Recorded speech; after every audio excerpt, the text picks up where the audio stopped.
I said twice this year. Just like social drinking now? Not a lot though. Not a lot, you know. I ain't even drink for Mardi Gras. For real? Yeah, I ain't drink at all.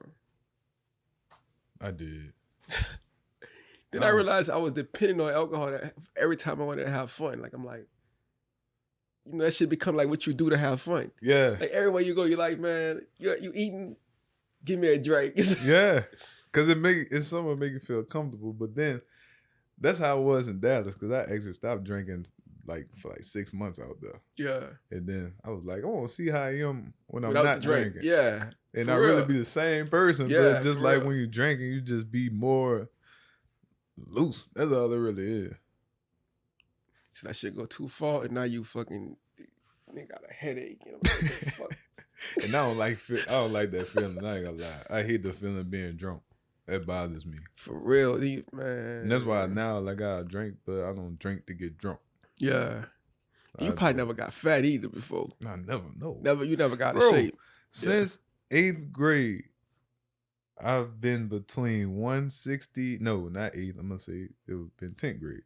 10th grade, I've been between 168 and 175. What you right now? Well, I'm like 172. Damn, we're the same weight. Like I've been in weight, between that for this long. That's crazy, dog. Yeah. That's crazy. Without no type of work. No work and nothing. And I eat all day. That's just how my body bullshit all day? Nah, I don't do that. But I do eat a lot when I do eat. Yeah. Yeah. Like when I eat a meal, I really eat. Yeah. Yeah. But like snacks and candy and all that, I don't eat none of that. Yeah. That's probably what it is. Because I dropped the weight putting out sugar. Yeah. Just not having no sugar. But my dad, he didn't start gaining weight till he was in his 40s. Yeah. So I think that's what it is too. You probably gonna be straight though. Oh yeah, for sure. At least I know I ain't gonna be bald head. I might have gray hair, but I ain't gonna be bald head. Y'all going gray at some point. Yeah, for sure. Welcome to another episode of the WeakLEE Podcast. I'm rocking it. I'm the man in front of the camera, Darren Lee Jr. Man behind the camera, Bryce Andrews. And today I got somebody else that I met not going to class at UNO. Played ball with him at the gym. We used to get it in all the time. He was actually one of the people that I hate checking because he was big. I ain't never tell you. You probably don't know that. I really hated checking him because he the same height as me and he's got more weight. And then he always drives to the goal. And he never shot. God damn the shoot, but you still never shot. You always gonna go to the goal. That's a fact. I can't even remember it that well how I played. Bruh, that's exactly what I'm doing. I'm getting the ball and I'm attacking. I remember that. That's real, man. My partner Paco, man. Tell people a little about yourself. Man, I'm Paco, man. I'm from Uptown. I represent the city in general, man. I'm an artist. Done this thing a long time, man. I just dropped a project called Light My Fire. We're doing the first ever Light My Fire experience, April 3rd. A lot going on, man. I'm excited. What made you come up with that, with the title, Light My Fire? You know what it was, man? It was me seeking inspiration to do work instead of overthinking everything. So I was looking for everything around you help you create. Nobody creating out of nowhere. You might walk outside and you might see people arguing. You might think that shit's stupid, and I might write that down. I don't want no confusion around me. That might be a line. Yeah. It just. I was using everything around me to start to make my work, and I was like, let me call it Light My Fire, so that I tell people how everything everybody does helps another person in their work. Mm-hmm. None of us doing this alone. We all pulling from each other. We all taking some inspiration from everything around us to make our work. So. If you do a song, man, you took that from somebody. You took you tell your mama do something, you wrote it down. You tell your mama struggle. That's just, people made all this work, but you're pulling from somewhere. So that's why I called it Light My Fire. Yeah. Because I could somewhat feel that because that's what made me want to start the podcast and bringing different people on, talk about different ways how they live, raised, and have people understand this is life. That's real. And you are not the only person who deal with certain things that everybody go through just about the same thing. Everybody go through a lot of things. That's true too. You ain't exempt from that. Nobody exempt from that. Right. Nobody. Right. You know what I'm saying? People act like some got it hard, but I think in life everybody got it hard. Nobody getting out this thing unscathed. And there's you can see that with rich people, they got life hard. Yeah. Poor people hard. Like it's like, and then the thing we think the problems that we have in a rich person, the problem that you have may not be totally different. Yeah. But if you feel like if you had money, your problems would be over with. Yeah, and that's a thing. I think when you don't have something, you think that thing gonna make you make things right. But I think like the billionaire from OnlyFans died recently, who owned the company, right? He was in his 40s of cancer. Oh, okay. So like, money can't fix it all. Right. You know what I'm saying? It can't fix it all. You know, So how long have you been rapping? I mean, I was rapping since I could remember. Like I remember like writing playful raps. I would always write down as a little kid, Calio, Paco, whatever, busting your head, nigga, play with me, you know, just rapping like that, just playing. So everybody like around me would rap, and it was beating, you know, we're beating and just beating on our chests, just making chants or whatever. But as a little kid, I was like playing rap, and I never took it seriously. We just did it, like, and, there was rappers I remember when I was a kid who would rap in a coatwear at the time, who would have everybody come out to see him, you know? So I thought about that a lot. I'm like, was that it? Because, I mean, you see everybody outside admiring the person on stage. You see the women out there. You thinking like, I won't get up there, you know? It just, so I don't know if that's it, because I remember rapping very young, but I just was doing this as I can remember. I was always like playfully rapping, even in class, just rapping, and just always just playing around with it. Yeah. So what made you want to take it serious? I never thought about it seriously until I was with Young Greatness.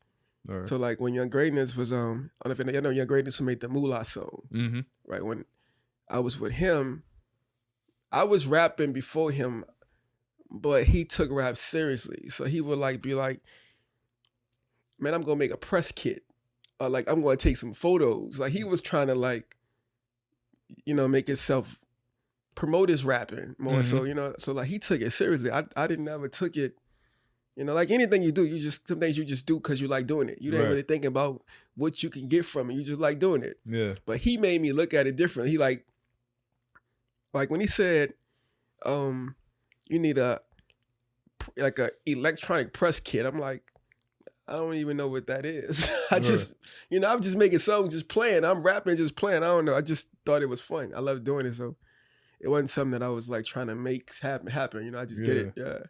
Yeah. Just like hooping or anything. You just do it. You don't know. I never thought about, I mean, maybe think about it, but you never like, you just like doing it. I don't know. You really just don't tap into it, like fully commit to it. Exactly. You're just doing it because you know you're good at it. Yeah, and me being, my mama was always like, boy, you going to school. So I was always thinking, I'm going to be all right this route. You know, I never thought about music to like give me something. I just love doing it. So even in college, like I was leaving class, I'm going home and I'm making songs or whatever. I just love doing it. So it was like, wasn't something I was like looking to do, you know? So every dollar I made off rap, it just felt like amazing. Every show I ever did that made money, it just felt like it's crazy because I would have done it to do it. Right. Exactly. Yeah. But what how it been being an independent artist? I mean, that's been actually the most fun. That's been the most fun because it's empowering. I don't know. I've worked under so many people in music, and I strongly feel that like everybody gonna try to tell you what to do, try to give you direction. Mm-hmm. And I really believe nobody really fit to tell you how to do your thing. Now they can give you like feedback, but they gotta understand what you're about, and then they can kind of say, I like something about you, and kind of bring that out more, or, you know, say this song kind of could be marketed here, but nobody could kind of tell you how to do your thing. And I think when I was in situations and whatnot, everybody think they have the answers, you know, and I think that kind of make you, it start being art, it start being, what can we make off this song? And it start to sound like it. You know how a song sounds like it's trying to make money? Yeah. And, you know, I was like, them commercial songs. Yeah, commercial. You know, like that never was my thing. So, man, being independent feel amazing. Then I book my own show and go direct to consumer. I heard 50 Cent say this before. I love when he said it. He said, I don't mind things I do not work in, but I'd rather it be me with the decision that let it to not work. It ain't gonna be your decision for us to fail. It'll be mine. Right. I'd rather go with mine and let that outcome be the outcome. Then you tell me something that's not me, And then I feel away if it don't work and out. it don't work it out. Now I really feel away because you gave me this game plan. You was the master of how I should do what I do. Yeah. And if that don't work, I'm gonna feel furious. I'm gonna be heated about that because I'm like, why I'm following your path? I could have just did me, Right. and I have to really try to force that. Yeah. And make this song that I didn't like. Right. You know, that wasn't my thing. So independent to me I love that thing personally. I feel that though, because it's like on the business and all that. Like, I know for a fact if I didn't do or really took the risk, like I guided myself to do it, it probably wouldn't work. That's facts, man. That's facts. That's facts. And people will sit back and be like, man, you should do your podcast. You know, you should get a red rum. And you know, whatever they might make up, whatever. You be like, why the fuck you ain't do it? If you so genius, why you ain't do it? Right. Like, I don't know. I think, like you say, just be people giving their feedback, but at the same time, at the end of the day, it's your decision to make because it's your life and you still got to do it. Exactly. And the things that have worked the best for me and things that people love was my ideas. Right. I never done somebody else's idea and people were like, ooh, I love that. You know, never. It always was like my ideas that sparked everything. Every song people that loved from me was me. Like nobody loved it because it was somebody else's idea. Because the thing I think about is if it's a song that comes from me and my observation and my gut feeling, that can't be recreated. Nobody else could ever do that. Right. You know what I'm saying? We could make a commercial song for anybody, but the song that speaks to me and how I feel in this moment, nobody on this planet could do that one. That's like a very unique thing. And I think it's not replicatable. Right. You know what I'm saying? Nobody could make a song that come from me like that, a unique one, how I feel. Authentic. Yeah, exactly. You can't do that. AI could make commercial songs. Yeah. For sure. Right. You know, it can't make nothing that's like from a real place. My feelings on that. So what exactly made you keep that thought process when you make your music and not going the route of what you know would be more popular or get the quick attention?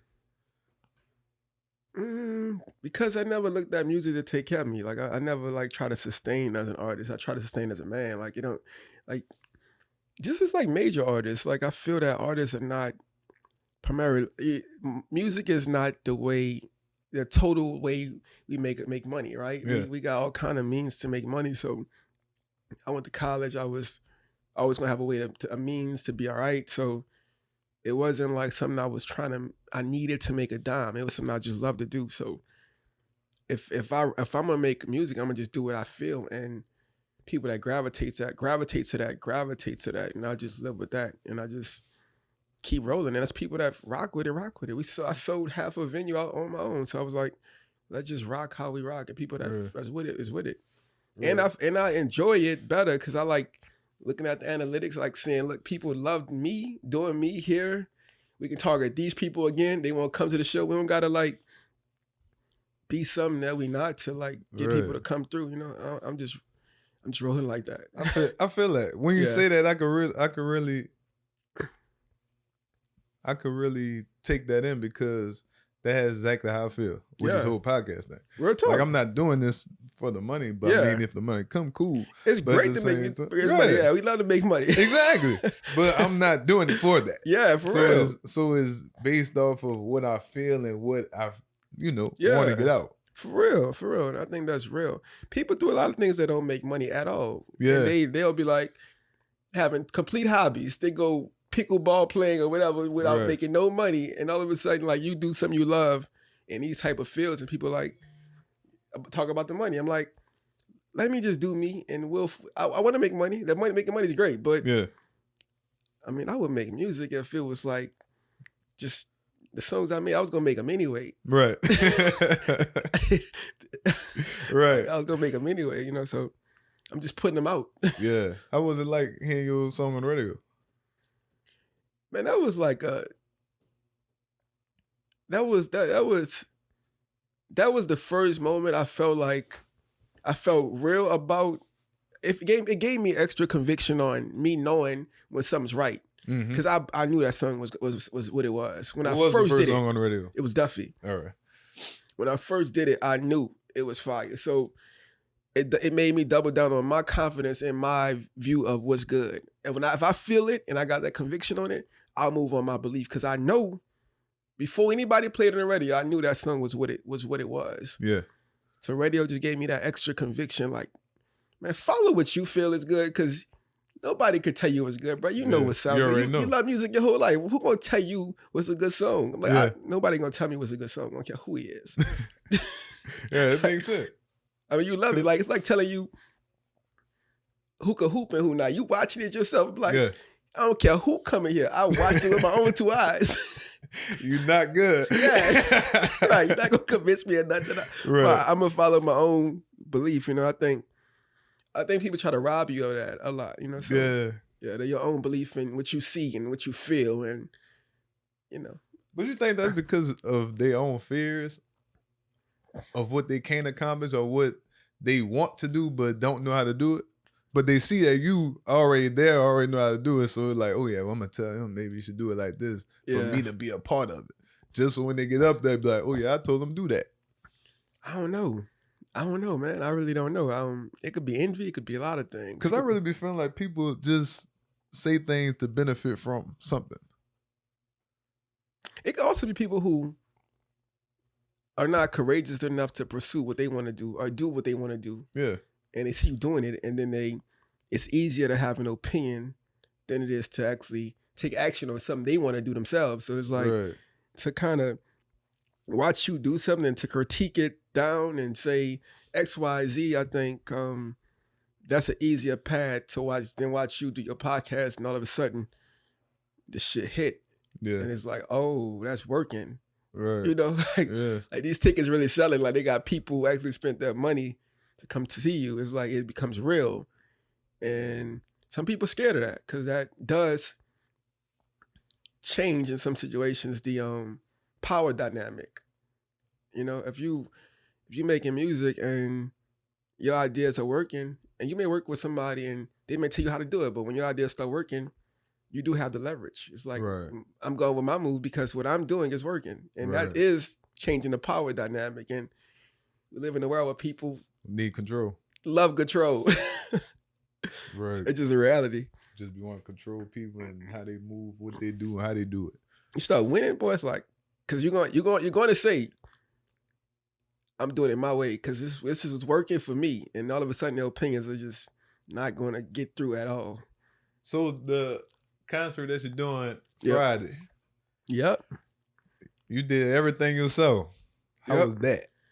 And it was the hardest work I've ever done, I think, ever in my life. Or anything. Man, because I booked the show myself, promoted the show myself, sold the tickets myself, you know, rehearsed the show, picked the artists who want to line up, working with people and making sure they're good and, you know, seeing, you know, who fit with who and, you know, so many and different attitudes, you know, you're dealing with different people. And so I think me doing this it took a lot of effort. It took me so much time and so many hours put into the show. But I'm proud of that, though. I think through hard work, you learn a lot. I think it was also scary too at first because you like never sold tickets on your own before. I never did. So it was scary at first, but that made me like push, you know, like kept me up a little bit. I'm like, all right, I just booked the show. I have no idea of how we gonna promote this. I have no clue.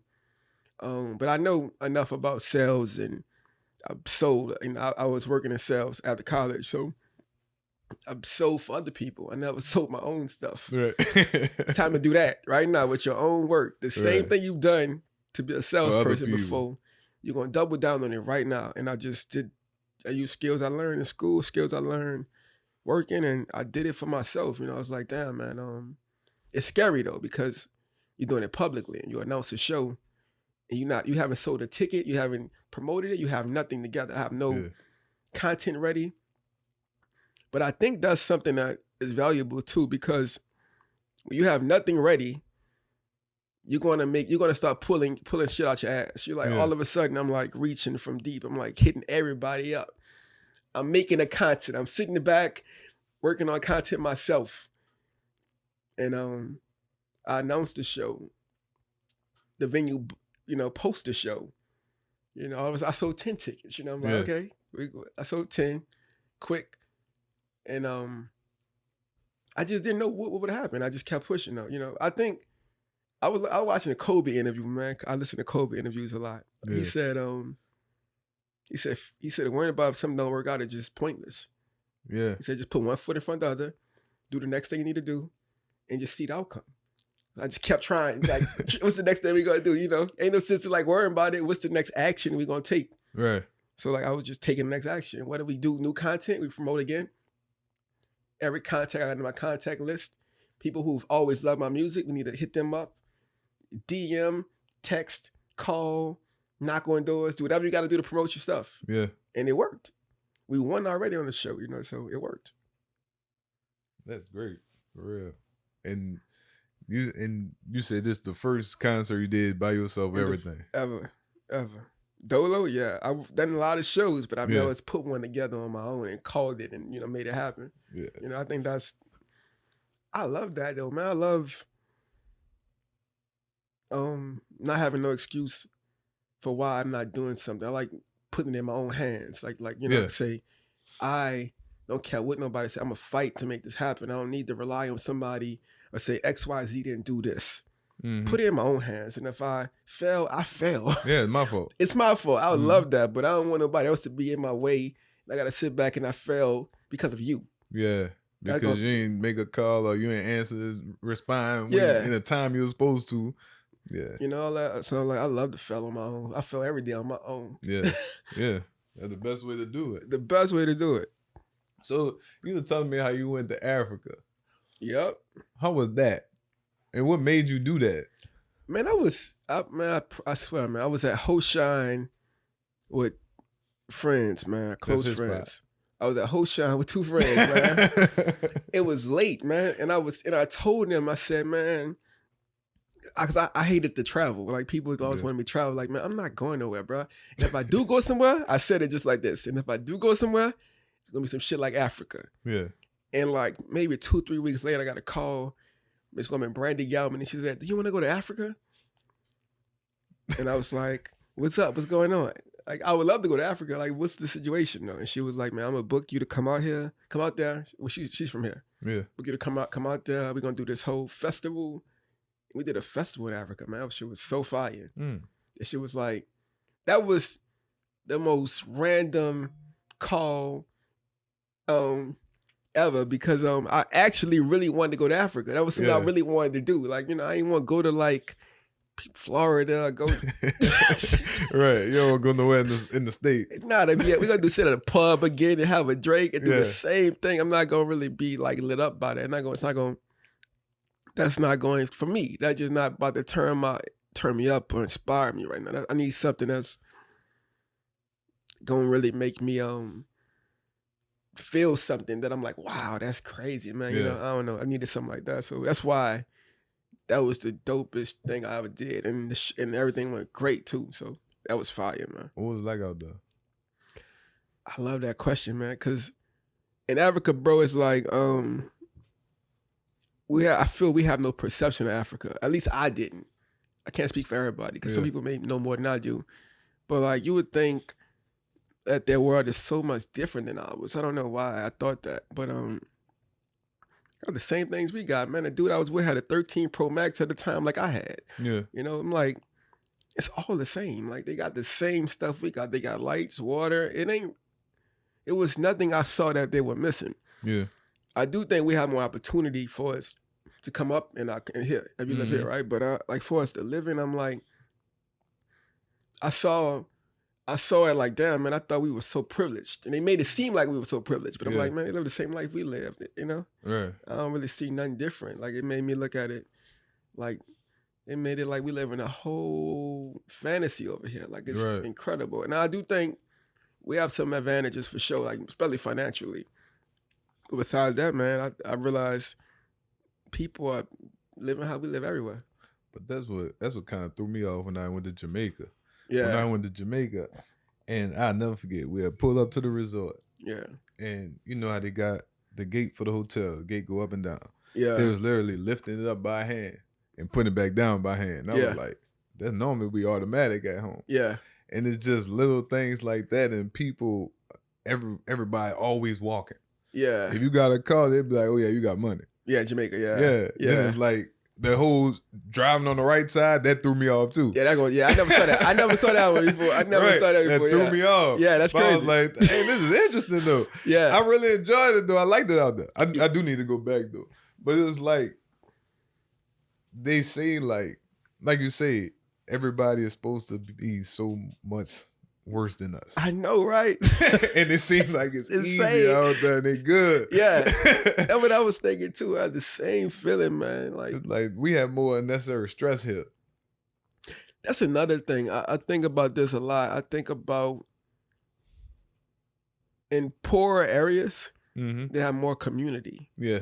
You know, like your neighbors more in a poor area than in like a well-off area. You know, I think nowadays, even like even in the city, man, it's like it ain't as connected. Like people have less personal connection with each other, so we don't have as much of that as then we had pre-Katrina, which was poor, right? Yeah. It was a poor area at the time than it is now, but I think poverty at the time, interestingly enough, brings people together.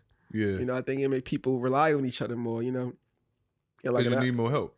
You do need more help. Yeah. But you also have a community, and I mean, you start getting money and you live in a better spot though, you think about it like you start to pay for those things. Yeah. You're paying for You somebody paying to for watch your people to kid watch, yeah. opposed to like just having that. And then back then, like our parents wasn't trying to bust their ass just for somebody to watch you. to pay for somebody. You gonna be a grandma. You gonna buy your auntie. Exactly. Like that's what you're doing. Which is better though. Right. Those people actually, they actually feel like they feel like you them. Like, but the only thing connection. about that is that now, like you said with the old private thing, our parents still working. Yeah. So it's like it ain't like back then. Our grandparents wasn't working. That's true. That's true. Everybody still the cost is shot up like crazy. The cost is crazy. The cost of living is insane. That's true. That's the drawback. Yeah, that's the sad part. You know, but I do miss community. Like I feel like if I'm in the city, I live in the city still. It's like, man, I gotta go out my way to see somebody I know. Like to go holler at somebody. Nobody like it ain't. You gotta take that ride. Yeah, it don't feel the same. My mama live in Slidell. That's weird, man. I feel that dude. I miss Slidell. My mama still in this new like, bro. It's weird, man. I'm like, I just got out of work. I really want to go. I'm tired. I'll for pay real. you another day. I'd be kind of like shocked to see my mama now. I'd be like, damn, man, we live like 20 some minutes away. It just like it ain't like I'm pulling up there every day, you know. Yeah. Just that's not the same, you know. So I think we lose a little bit of that. But do you feel like that's because we're getting more attached to making our lives successful and doing what we got to do, and we starting to lack on the whole family dynamics and all that? I think that's a part of it. I think we have to, you know. I think we have to strive. I think that's also true. So I think, because I know for a fact, like our generation, like we actually trying to work harder and to make more money. I think so. So you gotta lose somewhere in order. You gotta lose something. Yeah, you gotta lose something. That's true. That's a fact of life. You gotta trade. Everything's a trade off. Yeah, everything's a trade off. That's true. We also spread us out though. For it's like the cost. I mean, the inner city cost is more expensive, so they spread us out too. So it's a lot of factors. You know, I do miss that part of it. I miss the community. I think I feel more like isolated nowadays than it was when we were prior. You know, like my sister live in Metairie. I'm like, what the fuck, bro? Like, like, you know what I'm saying? Like, I don't know, bro. I feel like when I was in Africa, I saw families like living amongst each other. So I kind of looking at that. I'm envying them. I'm like, maybe this is the better route. I'd rather see my people, and I don't know. It felt kind of dope doing that, man. I don't know. But I think another thing about our families now is, you know, our people be trying to, like, once we hit graduate, you gotta get out the house now. Like, you gotta get your own. Yeah. But in other countries and spots, they still keep, like, say for instance, the cultures like Vietnamese and Asians and Mexicans, they don't really be leaving out the mama house until they like of age, 30, 40 and all. And sometimes when they get married, they still living with mom and dad. Yeah, facts, man. But you know, our people don't be wanting everybody at the house like that. That's true. Gotta get their own house. That's the thing I don't like. I'm with you. I don't like, but more so I feel like we don't actually make money with our families. Like you talk about Asian communities. Yeah, they make money together as families, right? We don't really make money as families or like point you in any direction for us how to make $1. Yeah. You just get thrown out there. It's like, get a job. And if you live in New Orleans, I mean, you're working at a hotel, probably, or a restaurant. Right. Right. That's for most people. They go, so we just funneling them into hotels and restaurants. That's why people going after high school, unless you got somebody who could point you in a direction. That's like the default for most people. Yeah. I really did wish we could make money together. I'd teach somebody how to do something, you know, just that would be better than relying on people you don't know who, you know, to make your first $1 and being treated away by somebody potentially who you have no relationship with or they don't have no care for you. You just applicant. It's like we claim more the strangers than family.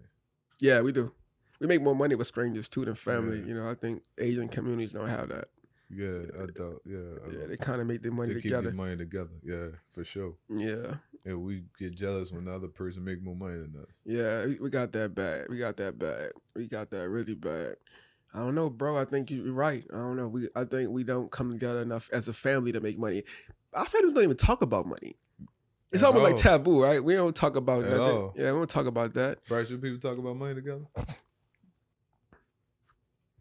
Like, I'm talking about like making money together. Yeah. That's what I'm talking about. I'm saying coming up, you know, it's like if you, I hate to be cliche. Or they will talk about it, but nobody make the action to make it happen. Not at all. So that little kid who's growing up, he gonna have to figure that shit out on his own. Mm-hmm. You know, that's gonna be hard, bro. But that's because a lot of people don't have that, like you said, a lot of people are trying to take that risk like you would. Yeah. And a lot of people be like, oh, let's do it this way. No, I want to do it this way. I want to do it that way. But probably could do it everybody way and still work out. Man, you got to try something, bro. Yeah. You got to try. Especially in New Orleans, like a lot of people don't try to take no risk. Everybody content. Man, the biggest risk is no risk. Yeah. There's no risk. It's like, you will never know. Like, you'll be like, look back like, damn, man, we ain't tried nothing. Yeah. We don't know what we could have did. It's like, yeah. No risk. You ain't tried nothing, bro. Because the worst that happens, you fail, bro. You got a crazy ass story to tell somebody one day. You know, you never. I don't never regret trying nothing. I regret not trying a lot of things though. Yeah. You see the most beautiful girl of your life walk by, and you ain't say nothing to her. You know, it's just kind of going out weak. Yeah. You better go. I rather fail and just go holler at her. Tell me no. It's 100% of the shots you don't take. That's a fact, man. Fact, brother. You might have hit. Yeah. Don't take it there. You gotta jump out there. Never know, man. You never know, man. And people that do well have failed. Mm-hmm. But they didn't stop. Mm-hmm. That's a fact, bro. Niggas have failed a lot. Yeah. Nobody remember it. You failed a lot? I don't fail enough. That's why I'm doing it. That's why we aggressive now, man. I want to be more aggressive and going forward in life, man. I want to be more risky. I want to be more, I mean, obviously calculated risk, but I want to take more shots, man. I'm not going out safe, bro. I feel like I'm going to have a decent life if I just coast at this rate. I'm going to live well, but I think taking a risk, man, it's nothing to lose, bro. Like, so I feel more afraid of losing the opportunity to like go for things and to pursue things and to really go at it. That's why I'm doing the show on being more active and like saying I'm doing this, I'm doing it. Like, Yeah. you know what I'm saying? I think that's what I've been thinking about a lot. Like really getting aggressive, man. That's why it's like my fire, bro. It's like, who want to look back at their life when you 80 and be like, man, I could have done all these things and I really sat on my hands. And now Right. when your health ain't done no more, whatever. Whenever that happens, it's like, man, I want to look back like we went in, bro. Yeah, exactly. And laughing. Maybe I'll be drinking bro around that time. Laughing and drinking, like telling some crazy ass stories. Like, bro, I done this, bro. Like I done this. I went here. We done a show in Africa. You know that, like just the stories you tell. Like, man, I was riding around Africa, bro, in a car, bro, like on some terrible ass roads, bro, with a girl who was damn near stalking me, bro. Like, it's true though. Like this girl I met on the trip was just stalking me. But I think telling the stories, bro, like of doing things is just worth it. Then to look back and say I wasted my best time, my youth, my health, and I wasn't aggressive. Like, what the hell you got to lose? Right. What you got to lose? Like, I appreciate you doing the episode with me, brother. Real talk, man. I enjoy being there, man. I'm glad we got it done, man. It should just flow, bro. I'm happy we talked though, man. Yeah, me too. Yeah, man. When the concert gonna be? Because I'm gonna drop this too Thursday. Yeah, man. The concert at Gasa Gasa, Friday, April 3rd, man. We sold over 120 tickets. The venue only holds 200 people. So I'm excited about that, man. I know a lot of people gonna just pull up and think they can get in. I'm gonna try to sell it out before they get there. But, yeah, man, it's gonna be a good ass time, man. We got a great lineup and I got put together a really good show. I'm excited to show people. Great. Yep. It's another episode, man. Open and vulnerable. And tune in next week. And this is the WeakLEE Podcast. Be sure to like, comment, and subscribe. Tune in next week.